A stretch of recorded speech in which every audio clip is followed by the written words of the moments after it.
এতদিন পর্যন্ত আমি চিকেনের যে কটা রেসিপি ট্রাই করেছি তার মধ্যে চিকেনের এই রেসিপিটা আমার কাছে বেস্ট লেগেছে। সত্যি বলতে সলিড কিন্তু আমারও খুব একটা খেতে ভালো লাগে না। তবে এভাবে যদি বানানো যায়, আমার সাথে সাথে যারা সলিড মাংস খেতে অপছন্দ করে তাদেরও আমার মনে হয় রেসিপিটা খেতে খুবই ভালো লাগবে। আজকে বানিয়েছিলাম কোরিয়ান চিকেন।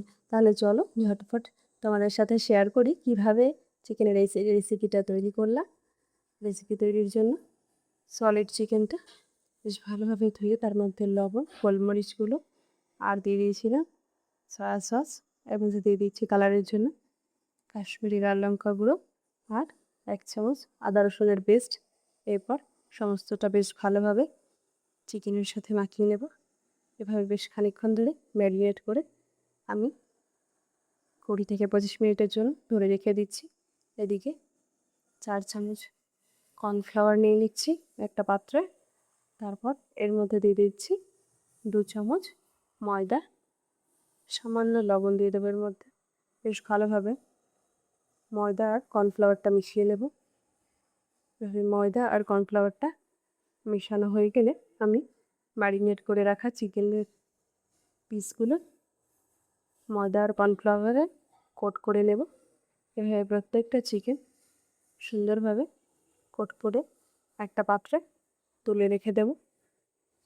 এভাবে প্রত্যেকটা যখন হয়ে যাবে, তোমরা দেখতেই পাচ্ছ প্রত্যেকটাতে বেশ ভালোভাবে কর্নফ্লাওয়ার ময়দার কোটিং করে দিয়েছি।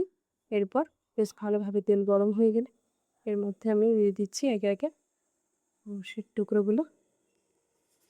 টুকরোগুলো দিয়ে এক পিঠ ভাজা হয়ে গেলে চামচের সাহায্যে অপর পিঠ উল্টে ভেজে নেব।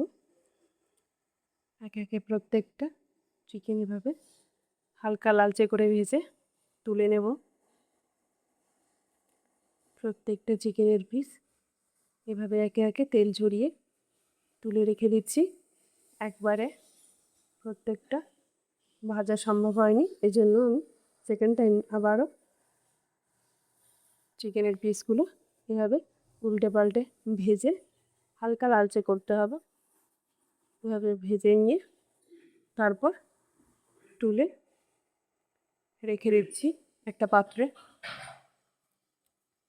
চিকেনের পিসগুলো হালকা লালচে করে ভাজা হয়ে গেছে। এরপর সমস্তটা একটা পাত্রে তুলে নিয়েছি। তেলের মধ্যে দিয়ে দিচ্ছি 1 চামচ রসুন কুচি হালকা ভেজে নিয়েছি। এর মধ্যে দিয়ে দিয়েছি ছোট্ট 1 বাটি সয়া সস, টমেটো সস আর দিয়ে দিচ্ছি 1 চামচ ভিনিগার। এর মধ্যে দিয়ে দিচ্ছি মধু, ডাবরের মধু দিয়েছি। তারপর এর মধ্যে দিয়ে দিচ্ছি কালারের জন্য লাল লঙ্কার গুঁড়ো। এইভাবে বেশ ভালোভাবে খুন্তি দিয়ে আমি মিশিয়ে নেব সমস্তটাই। বেশ দারুণ একটা কালার এসেছে আর খেতেও কিন্তু অসাধারণ হয়েছিল। সত্যি বলতে এই রেসিপিটা খাওয়ার পর আমার মনে হচ্ছিল যে আগে কেন আমি ট্রাই করিনি কোরিয়ান চিকেনটা। তো যাই হোক, বেশ ভালোভাবে এভাবে করে মিশিয়ে নেব আমি। রেসিপিটা তৈরি হয়েই গেছে। এর মধ্যে আমি ছড়িয়ে দিচ্ছি সাদা তিল। এটা দিলে কিন্তু খেতে জাস্ট অসাধারণ হয়। আর রেসিপিটা আমার মনে হয় আরও টেস্টি হয়েছে মধু দেওয়ার কারণে। রেসিপিটা খেয়ে যে সবাই এত প্রশংসা করেছে বাড়িতে, আর সত্যি বলতে আমারও তো ভালো লেগেছে রেসিপিটা। তোমরা চাইলে অবশ্যই একবার ট্রাই করে দেখতে পারো, খুব সুন্দর।